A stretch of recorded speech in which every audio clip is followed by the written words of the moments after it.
В эфире телеканала «Итоги дня», в студии Надежда Саханская. Здравствуйте. В начале выпуска об основных темах. В Якутии запустили в эксплуатацию цех корпусных производств Жатайской судоверфи. Полная мощность позволит ежегодно выпускать до 10 судов.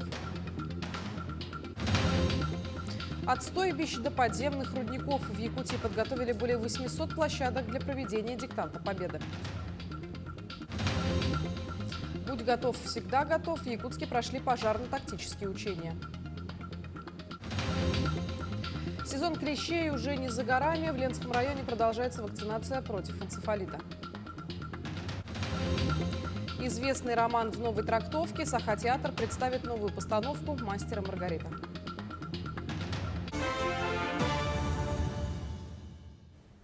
Жатайская судоверфь запущена в опытную эксплуатацию производственной линии в Якутии. В 2019 году была установлена первая свая. Сейчас в цехах начинается производство. Первые заказы уже есть. Подробнее расскажет Даяна Федорова. Запускаем. Струей плазмы осуществляется резка детали первого судна, которое будет заложено на Жатайской судоверфи. Это не самоходная трюмная баржа класса «Река-море». Оно будет построено уже за 2 года. Задачи стоят грандиозные. Да? У нас до 30-го года там такие планы стоят. Надеемся, что в ближайшее время хотя бы там 3-4 суда в год будем строить. Будущие суда проходят тщательную поэтапную сборку. Сначала с помощью козлового крана собирается вся конструкция и, конечно же, сваривается. А затем с помощью специальной площадки будет удерживаться сама конструкция.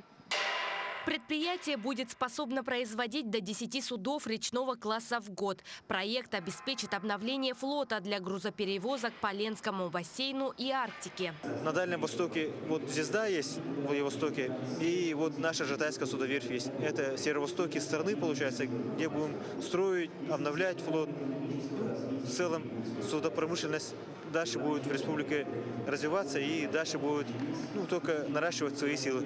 При выходе на полную мощность будет закрытый кадровый голод. Планируется, что здесь будут трудиться около 600 сотрудников. Ну а пока на верфи работают около 60 человек. Я уже работаю на полставки, мы уже обученные специалисты, которые нам дают задания, мы уже можем делать. Например, сварка, прихватки, например, переборок.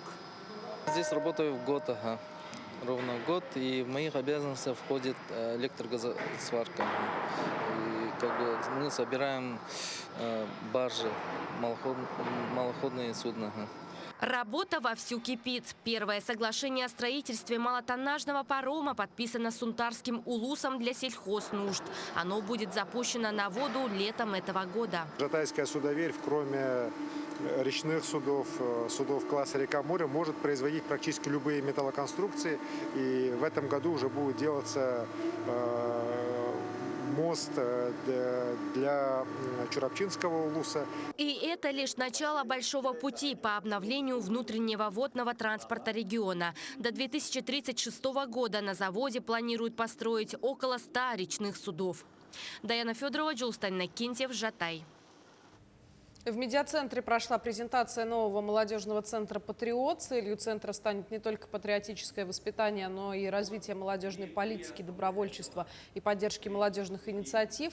Для этого в медиацентре было подписано соглашение о сотрудничестве с крупными молодежными и патриотическими организациями Якутии.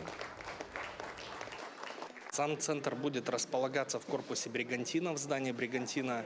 На первом этаже будут фудкорты, на втором этаже уже площадки, коворкинг-центры, роллер-дром, там будет студия звукозаписи, тренажерный зал. Очень множество пространств для молодежи. Там же будут площадки отдельные для молодежных общественных организаций, для таких как «Движение первых», молодежная наша общественная организация «Зема», там тоже будут находиться. В Якутии стартовала международная акция «Диктант Победы», объединившая 1000 участников от школьников до депутатов. В этом году в республике развернулась 871 площадка. Участники проверили свои знания истории Великой Отечественной и Второй мировой войны. Подробности в сюжете Дарьи Короленковой. Памятные даты и личности стали основой для 25 вопросов, которые участники должны были решить за 45 минут. Площадки для написания диктанта открылись в школах, вузах и на предприятиях. Основная цель акции – объединение граждан России, включая жителей Якутии. В этом году были добавлены вопросы, связанные со специальной военной операцией, что расширило тематику диктанта. В 2025 году несколько вопросов добавлены, связанных с специальной военной операцией. 6 уникальных площадок. К примеру, в Мирнинском районе на руднике Интернациональной будет площадка. Также пассажиры авиакомпании смогут написать диктант победы на борту самолета. Вопросы диктанта, подобранные опытными историками, оказались не такими уж и простыми, что признают многие преподаватели. Каждый год темы разные, но есть и немножко похожие, и поэтому где-то отвечать легко, а где-то немножко надо подумать. Я тренируюсь и надеюсь, что в этом году я наберу больше баллов, чем в прошлом году. В акции приняли участие не только учащиеся, но и высокопоставленные лица, включая главу Якутии Асена Николаева, который вместе с учениками Жатайской средней общеобразовательной школы номер 1 проверил свои знания. Сегодня мы принимаем участие. Я ученица 11 класса, и как в последний год школы я обязательно принимаю участие здесь. Это развивает патриотизм. Я очень горжусь тем, что мы одержали победу в Великой Отечественной войне. Депутаты Государственного собрания Илтумен также решили проверить свои знания, подчеркнув значимость сохранения исторической памяти и патриотического воспитания молодежи. Для депутатов мы каждый год участвуем, и он необычный. Необычный, потому что по локации мы впервые пишем диктант в пленарном зале Государственное собрание Илтумен, и рядом с нами сидят и школьники, и студенты, и пенсионеры. С большим вдохновением и радостью участвуем в подобных акциях, потому что Великая Отечественная война связана с каждой семьей. Результаты онлайн-тестирования станут известны практически сразу, а результаты очного диктанта в начале июня. Победители, набравшие наибольшее количество баллов, будут иметь преимущество при поступлении в вуз. Дарья Короленкова, Даяна Федорова, Нюргун Старостин, Джулустан Иннокентьев, Якутск, Жатай. Традиционное шествие бессмертного полка в текущем году состоится на улице Хабарова в Якутске. Колонна участников начнет свое движение от сквера Черяева. Сбор участников колонны начнется в 11:00, однако улицы будут перекрыты для автомобильного движения уже с 8 утра. Это позволит создать безопасное пространство для всех желающих присоединиться к акции.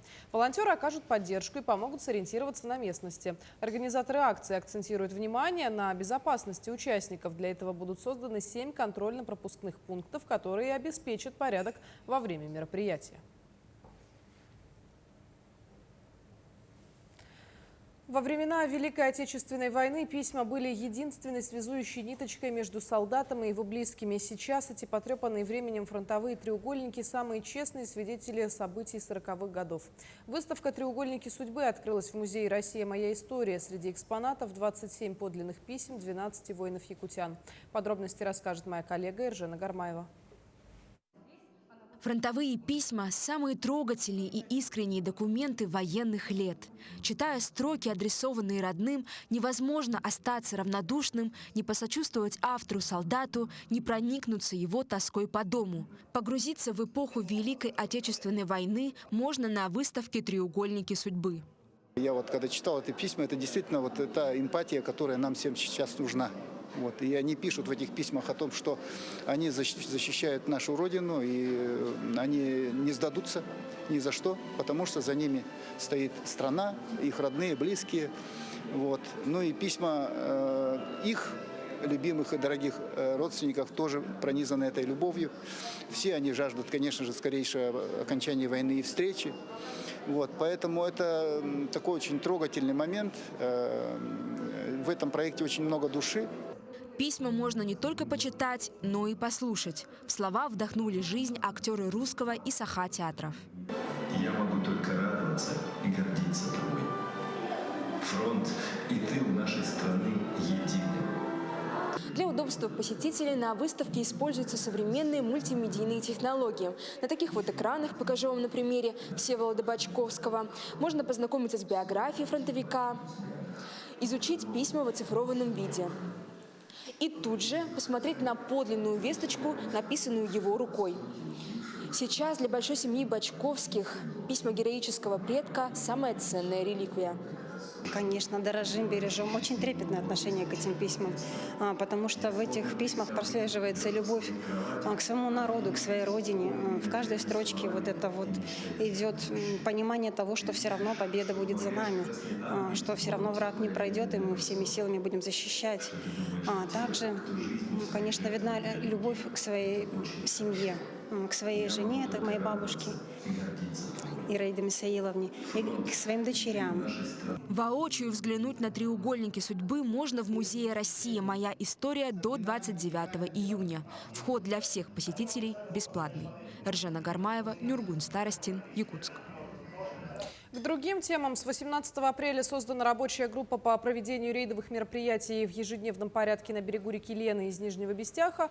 Члены комиссии ежедневно осуществляют рейды и в отношении нарушителей принимаются меры административного воздействия. По данным на 25 апреля рабочей группой составлено 25 протоколов об административных правонарушениях. По поручению прокурора Мегино-Кангаласского района 24 апреля на выходах с реки Лена, на выездах сооружены ограждающие насыпи. В связи с этим просим уважаемые жители Заречья воздержаться от поездок, не подвергать свою жизнь и жизнь своих пассажиров опасности. Хочу напомнить о существующих штрафах. Так, на физических лиц размер штрафа будет составлять от 3 до 5 тысяч рублей, на должностных лиц до 50 тысяч рублей и на юридических лиц до 1 миллиона рублей. Боевая готовность на 100%. В Якутске прошли пожарно-тактические учения среди пожарно-спасательных групп. Местом проведения стал строящийся 16-этажный жилой дом на улице Красильникова, 9/10. Подробности расскажет Тимур Колмогоров. По легенде, возгорание в здании произошло в одной из квартир на 12 этаже. Пожар возник в результате короткого замыкания. Работники сразу же сообщили о случившемся в пожарную охрану и начали эвакуацию. Для координации деятельности подразделений был организован штаб пожаротушения. Основная цель пожарно-тактического учения – отработать приемы и способы спасения людей из задымленных помещений, подачи стволов при выборе решающего направления для успешной локализации и ликвидации пожара. В связи с стремительной застройкой города проведение подобных учений на здании повышенной этажности является важной составляющей деятельности пожарно-спасательных подразделений. Они позволяют отработать действия и отточить навыки по спасению и эвакуации людей и тушению пожаров на высоте. На учениях привлекался лишь состав 5-го пожарно-спасательного отряда. К месту проведения учений прибыли значительные силы. Более 30 пожарных и 11 единиц техники начали стремительную подготовку к действиям, так как в здании еще остались люди. Сложность заключается в том, что находится высоко здание. Именно тушение пожаров заключается в том, что нужно прокладывать магистральные рабочие линии для тушения пожара, для доставки огнетушащих веществ. Также формируются звенья ГДЗ с нижестоящих этажей и существует опасность задымления всех этажей, вышестоящих этажей. Поэтому именно пожарно-спасательным подразделениям необходимо проверять все помещения вышестоящего этажа для нахождения пострадавших людей. Эвакуация пострадавших прошла 3 разными способами. По тросу с использованием спасательных носилок, через пожарную лестницу и экстренно через куб жизни, так как в ходе спасения пожарных отрезало огнем. Единственный способ спасения – это самоспасение с помощью пожарной веревки через окна 3-го этажа. Все пострадавшие в удовлетворительном состоянии, условно, и также газозащитники все спаслись, пострадавших нет. Пожарно-тактические учения проходят круглый год. Это позволяет пожарно-спасательным подразделениям быть всегда наготове и иметь опыт в самых разных ситуациях. Тимур Колмогоров, Иван Сорокаумов, Якутск. Но в Подмосковье выявили завозной случай холеры. В Якутии такого за последние несколько лет не отмечалось, но тем не менее разного рода заболевания то и дело одолевают наших туристов, отмечают специалисты регионального Роспотребнадзора. Именно поэтому в аэропорту Якутска провели учения на случай завоза опасной инфекции. О том, как они прошли, расскажет наш корреспондент Саргалана Неустроева. Несмотря на то, что медицина давно уже научилась бороться с холерой, этот вирус по-прежнему квалифицируют как опасный. И в случае его завоза аэропорт Якутск станет первым форпостом, обещающим защитить жителей республики. Но для того, чтобы это случилось, необходимо консолидированные действия десятков служб. Именно поэтому в учениях действует порядка 18 ведомств.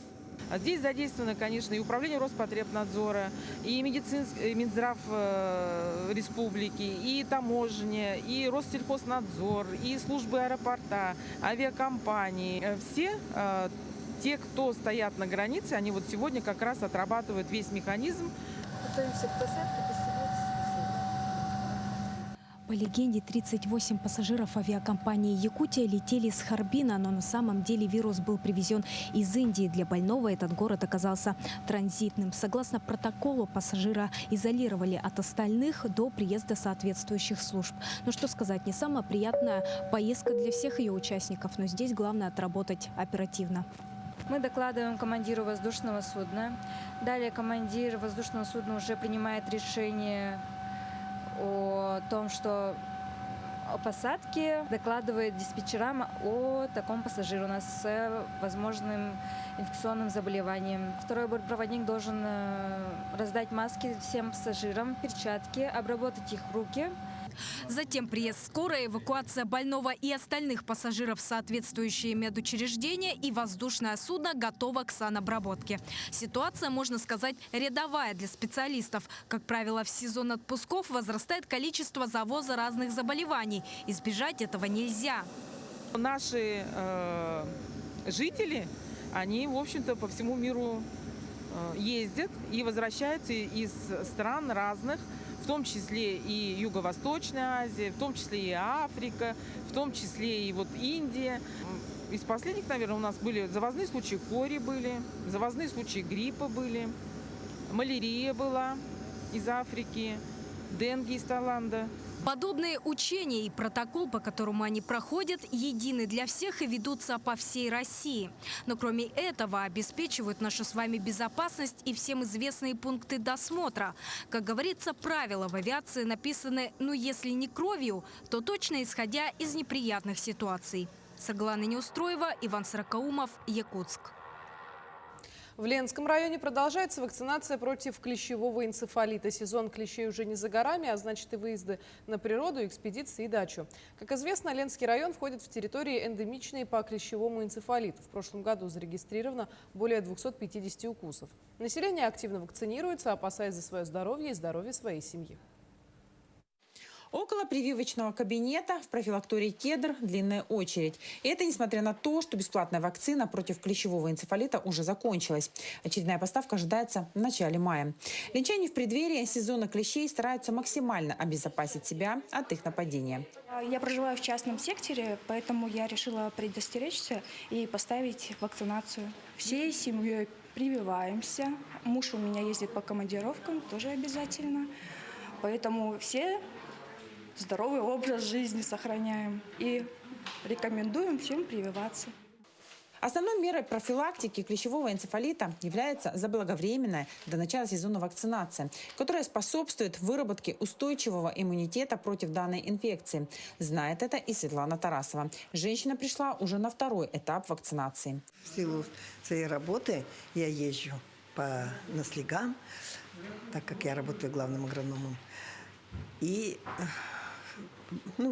все-таки я берегусь от этого клеща. Вдруг он попадется энцефалитный, это очень опасно. В прошлом году я поставила 2 прививки, так положено, через месяц там 1, 2. А в этом году я поставила уже, и теперь 3 года я не буду вакцинироваться, я защищена.